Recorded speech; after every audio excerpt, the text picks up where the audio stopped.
Assalamualaikum warahmatullahi wabarakatuh. Belajar tahsin yuk di YouTube channel Khairani Wahyuni. Belajar tahsin metode Utsmani. Bacaan yang tergolong muskilat atau sulit dalam Al-Quran. Penasaran kan? Tonton ya sampai habis. Makasih. Jangan lupa subscribe. Assalamualaikum warahmatullahi wabarakatuh. Sahabat tahsin, masih bersama dengan saya Khairani Wahyuni. Bukan bermaksud untuk menggurui teman-teman. Semoga teman-teman senang dengan melihat konten-konten ngaji yang aku kirimkan. Nah, tak kenal maka tak sayang, memang setiap kita itu berbeda latar belakangnya dalam belajar Al-Quran. Ada yang mungkin berdagang atau yang lain-lainnya. Nah, di sini yang perlu kita garis bawahi adalah kita semua sama dan kita semua sedang mendekat kepada Allah Subhanahu wa Ta'ala. Setiap orang, tidak ada yang tidak meninggal, pasti semua akan kembali kepadanya. Nah, bagaimana caranya tidak ada penyesalan ketika di akhir kita sudah membaca Al-Quran dengan fasih? Amin. Kita ketika ingin mencapai sesuatu pasti ada suatu pengorbanan, betul ya teman-teman? Nah, di sini pasti teman-teman yang sedang berusaha untuk bisa mengaji dengan tartil, itu akan ada waktu yang disediakan untuk belajar. Nah, bagaimana energi kita itu tidak pernah habis untuk belajar, yaitu dengan kita memberikan gairah-gairah dalam belajar. Bagaimana? Yaitu kita membayangkan indahnya ketika kita bersama para malaikat membaca Al-Quran dengan tartil.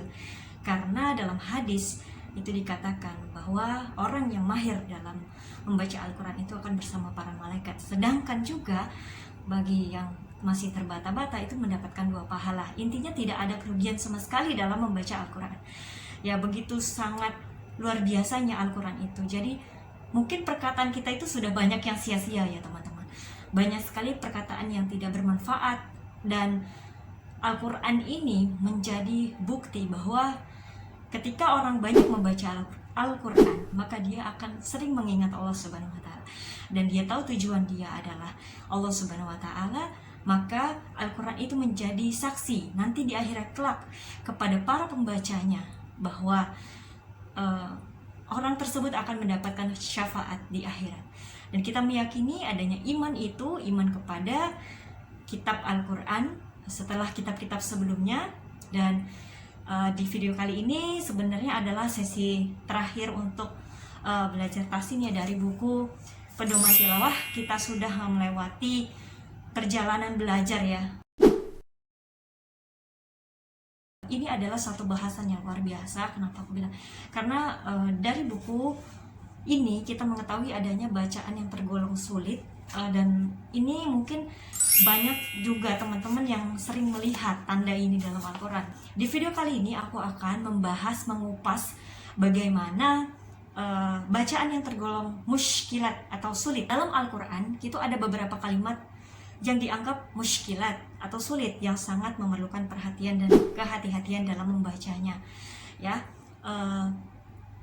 Sebelum kita mulai, mari kita membaca Allahumma anfa'na bima 'allamtana wa 'allimna ma yanfa'una wa zidna 'ilman nafi'a warzuqna fahman wasi'a.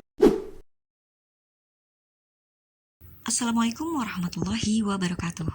Nah, kita berada di dalam bacaan yang tergolong muskilat. Jadi ada 3 nih teman-teman ya.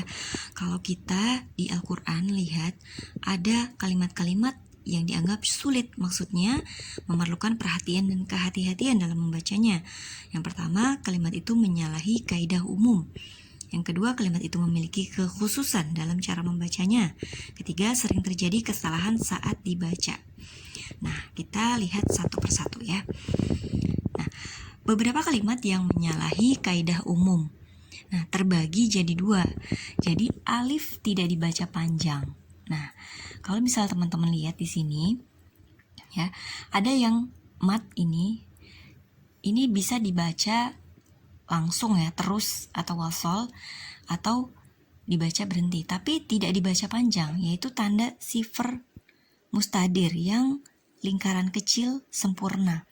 Nah, contohnya seperti apa? Bacanya langsung ya, contoh ini ya. Umamul litatluwa alaihim. Nah, kayak gitu. Jadi tanda ini ya tidak dibaca. Nah, kalau yang misalnya kita mau mengakhiri, ya mau mengakhiri berarti ini yang disangka panjang mad tapi tidak dibaca. Jadi gimana kalau diakhiri atau diwakofkan? Litatlu. Nah, jadi wawunya diberikan tanda sukun atau dimatikan ya. Litatlu, bukan litatlua ya, tapi litatlu, seperti itu. Sama yang ini juga ya. Nad'u, kita ke wakof ya, nggak mau memberhentikan. Nah, liyarbu, seperti itu ya. Liyablu ya. Nabalu, qawarir ya. Kemudian salasila. Nah, kalau ini khusus misalnya kita menemukan di surat Al-Insan ya ayat 4 ini sudah diberitahu bahwa kalau wakaf itu bisa dibaca panjang ya, wakaf. Untuk yang ini aja ya. Salasila. Ya, seperti itu.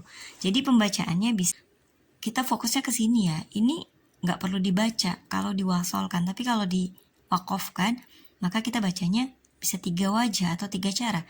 Salasila atau salasil. Nah, yang ketiga itu ya saat wasol. Salasila wa aghlalan wa sa'ira. Kayak gitu. Nah, ini ada lanjutannya ya. Karena kalau tanda yang tadi kita udah biasa ya lihat, ada tanda bulat kecil. Nah, ini ada tanda alif yang dibaca panjang saat berhenti wakof. Kalau tadi kan kita nggak boleh bacanya panjang kalau wakof, kecuali yang salah sila ya. Nah, ini ada yang disebut dengan sifar mustatil. Jadi lonjong bentuknya, lebih lonjong gitu ya. Nah, dia nggak bulat sempurna kecil kayak tadi ya.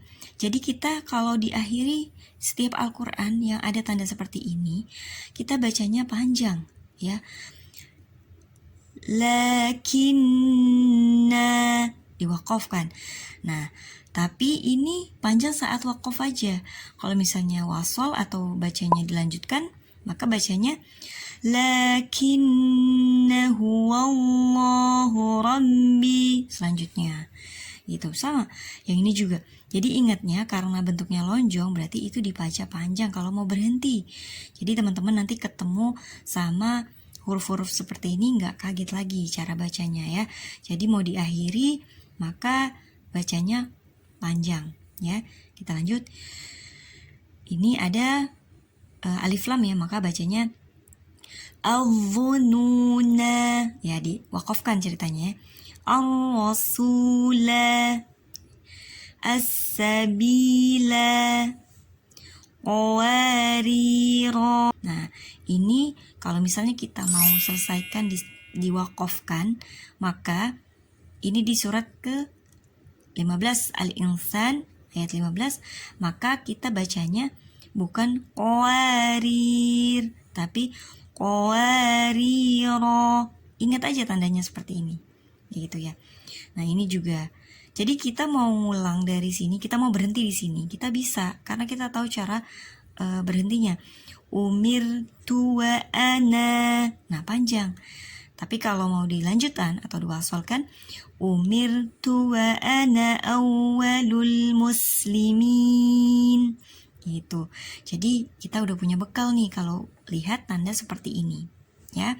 Nah, kita lanjut kepada yang kedua, kalimat yang memiliki kekhususan dalam membacanya. Ini juga sudah aku sampaikan di video short. Nah, jadi yang paling kita hafalkan adalah kalau ada tanda sin di atas sod, maka kita bacanya sinnya. Nah, kalau sod yang seperti ini, baca sodnya. Nah, ada tanda lagi yang ternyata ada sin atau sod, maka kita bacanya boleh sin, boleh shod. Jadi kuncinya di sini sih kalau untuk mempermudah ya. Bacanya jadi wayabsutu ya, sutu. Jadi bukan su, tapi su. Beda ya, ketika su itu pangkal lidahnya naik, tapi kalau su itu tidak diangkat karena huruf sin ya. Basqatan misal, atau basqah, bas. Nah, kalau misalnya ada huruf shadnya dibaca itu bedanya gimana? Bals. Nah, diangkat pangkal lidahnya. Karena ini yang dibahas tentang tahsin sin, karena dibacanya sinnya bas ya, bas toh, bukan bals toh ya, yang dibaca sinnya. Jadi membiasakan huruf sin dan shad adalah pangkal lidahnya diangkat. Karena sin dan shad itu punya makhraj yang sama, yaitu ujung lidah disentuhkan ke dinding gigi seri bawah. Ya. Kemudian ini bimusaytir ya. Seperti itu.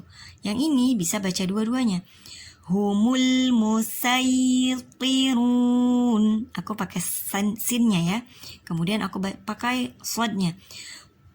Humul musaytirun. Seperti itu. Ya. Kita lanjut ke ini ya. Tadi kan ada kalimat yang memiliki kekhususan dalam membacanya yang tentang A ya. Nah, kalau ini huruf lo dalam ayat berikut boleh dibaca fathah atau dhammah, namun harus diseragamkan. Nah, ini di surat Ar-Rum ayat ke 54. Jadi, misalnya kita bacanya min dha'fin thum. Nah, kan kita pakainya dha. Nah, maka yang di sini kita bacanya dha juga. Di sini juga dha juga ya. Kalau misalnya kita bacanya dhu, nah ini ingat aja surat Ar-Rum ayat 54. Jadi kalau ada imam yang ternyata menggunakan dhammah, bukan imamnya salah, karena imamnya mau membaca itu dhu. Min dhu'fin thumma. Nah, sama. Di sini pun dibacanya dhu. Min ba'di dhu'. Gitu ya. Jadi dibacanya dhu. Jadi ini dhu, ini dhu, ini dhu. Nah, huruf dha itu adalah huruf yang kalau kita lihat dari makhrajnya itu sangat beda dengan huruf-huruf hijaiyah yang lain, karena salah satu huruf ini saja yang keluar dari pinggir lidah. Jadi pinggir lidah disentuhkan ke gigi geraham lo ya. Jadi gigi geraham yang kanan dan kiri bisa disentuhkan ya, seperti itu. Kemudian yang C memberi harakat kasroh pada huruf pertama yang mati lam ya, untuk menghindari bertemunya dua huruf lam mati dan sin mati ya. Kalau di sini sin sukun dan lam sukun ya, di mana ada surat Al-Hujurat ayat 11. Nah, kalau di Al-Quran cetakan Timur Tengah biasanya ini tertulisnya seperti ini ya, bisal ismu.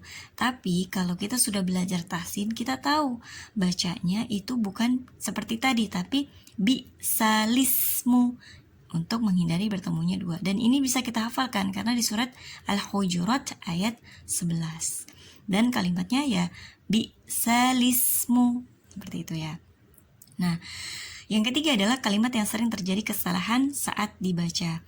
Nah, karena berhubung ini tuh banyak sekali ya teman-teman, ada sampai 59 ya.